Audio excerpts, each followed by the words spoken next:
俄罗斯大军驻扎白俄罗斯，波罗的海三国真的危险了。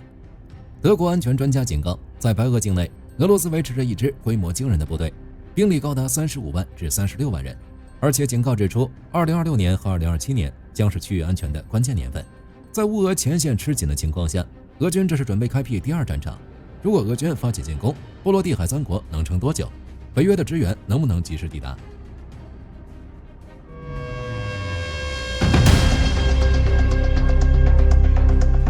从编制上来看，俄罗斯的这36万大军分成了2个军团。在军事常识上，这其实是有点违和的。俄罗斯一个标准的野战军，满编状态下也就是3万到5万人。如果2个军能达到36万，这说明这根本不是常规的野战作战编制，而是一个极度加强的，甚至包含了大量后勤、卫勤、教导团的超级集团军。火力军估计这支部队的成分非常复杂，它不太可能是那种全是老兵的精锐突击队，更有可能是普京利用战时经济把白俄变成了一个巨大的战略预备队基地。这里面恐怕包含了大量刚刚动员的新兵，正在接受轮训的预备役，以及为了维持庞大后勤而征召的辅助人员。它的战略用途也很明确，不是为了去乌克兰前线当炮灰，而是充当威慑作用，相当于告诉北约我还有一战之力。一定程度上来说，这是普京手里的一张底牌，用在未来可能的谈判或者冲突中。这支联军的装备主要依托白俄本土资源，虽然装甲力量规模庞大，但短板也很明显。我们在乌克兰战场上看到的 T90M 或者是更高端的电子战系统，在这里并不多见，因为好钢都用在了乌克兰，这支部队的信息化装备覆盖率肯定是不如前线那些俄军精锐部队的。这36万人蹲在白俄，最大的作用是牵制。普京很清楚，只要他在边境摆出这几十万人，北约就不得不把大量的资源投放到东翼，迫使北约在战略上分心。如果北约与俄罗斯爆发冲突，普京的第一个目标就是波罗的海三国，那么这3个国家的战力能抵挡这36万大军的进攻吗？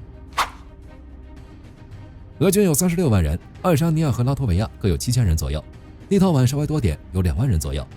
波罗的海三国现役兵力加起来不到 3.5 万，兵力对比超过了10比1。在重武器方面差距也很大，俄军虽然在战场上损失了很多的坦克，但是在国内还有一定数量的重型坦克封存。而波罗的海三国以轻型装甲车和步兵战车为主，缺乏重型突击力量。如果他们2个单挑，俄罗斯像是一个全副武装的重甲骑士，而波罗的海就像3个拿着匕首的轻步兵，正面对决基本没有胜算。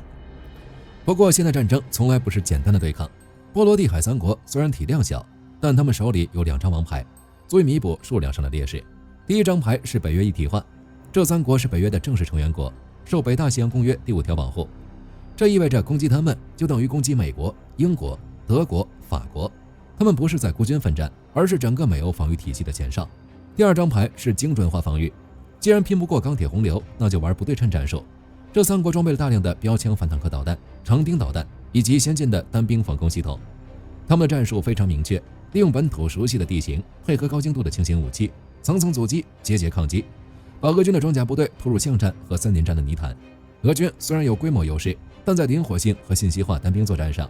并没有绝对的把握能在短时间内吃下这块硬骨头。当然，打不过没关系，可以叫人。在波罗的海三国，英法德等国派遣的多国战斗群已经从4个扩充到了8个，停在俄罗斯和白俄的边境线上，并且这8个战斗群正在从营级向旅级进化，每个点位都有3000到5000人的重装部队。德国还要在立陶宛永久部署一支完整的作战旅，也就是第45装甲旅，有4800名全副武装的德军和200名文职人员。他们手里拿的是最新型的豹2 A7V 和美洲狮，可不是来做样子的仪仗队，而是真正能打硬仗的装甲精锐。其次是美国，美军第5军的前沿指挥部已经永久扎根在波兰的波兹南，在波兰常驻约1万名士兵，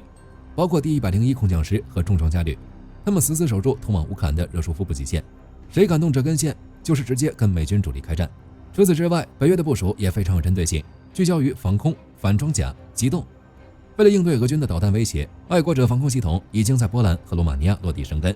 并且与波罗的海三国的雷达网实现了互联。德国援助乌克兰的 IRST 系统也在客观上延伸了东欧的防空纵深。以上这些属于硬实力，北约最大的优势其实是看不见的软实力，那就是情报与协同。北约向波罗的海三国开放了实时的战场情报，天上的卫星、空中的预警机时刻监视着俄白边境的一草一木。俄军的调动对于北约来说几乎是单向透明的，而且北约的军工体系也在发力。德国的无人机公司正在与乌克兰合作，产能优先供给乌及东欧北约国家。就算退一万步，北约不出手，波罗的海三国也没事。还有波兰，俄罗斯与欧洲一旦爆发冲突，很有可能就是在苏瓦乌基走廊，波兰也会受到波及。苏瓦乌基走廊长约65公里，宽仅40公里，北边是立陶宛，南边是波兰，东边是白俄罗斯，西边是俄罗斯的飞地加里宁格勒。如果俄军控制了这里，波罗的海三国就会在陆地上与北约本土断联，变成孤立的一块区域。所以这里被称为世界上最危险的地方之一。俄军在白俄部署重兵，确实形成了兵临城下的态势，这是一种军事施压。但是北约和立陶宛并没有被吓到，反而是在这里疯狂加固。立陶宛已经批准在走廊内的卡普恰米埃斯蒂斯地区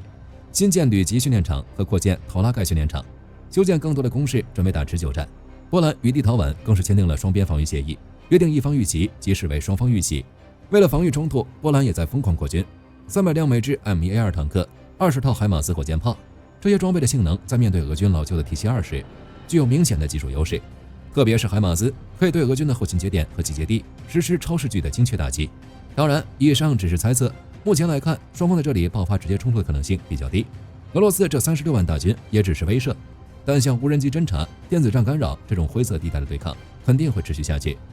即便普京想不开也没关系，现在战争属于体系对抗，数量并不是唯一的决定因素。俄军面临的是装备老化、后勤压力大以及信息化程度不足的现实问题。而波罗的海三国虽然体量微小，但他们背靠的是北约这棵大树，拥有先进的预警体系、强大的空中支援以及坚定的集体防御承诺。只要北约的承诺不褪色，这36万俄军想要轻易迈过那条红线没那么容易。好了，今天的视频就到这里。大家觉得如果局势失控，北约的快速反应部队能及时赶到吗？欢迎在评论区留言，喜欢的话可以点点关注。我是火力军，下期见。好的，各位观众朋友们，我们频道一直在聊真实的军事资讯和武器装备，后台也经常有朋友问，有没有值得推荐的入门级模型？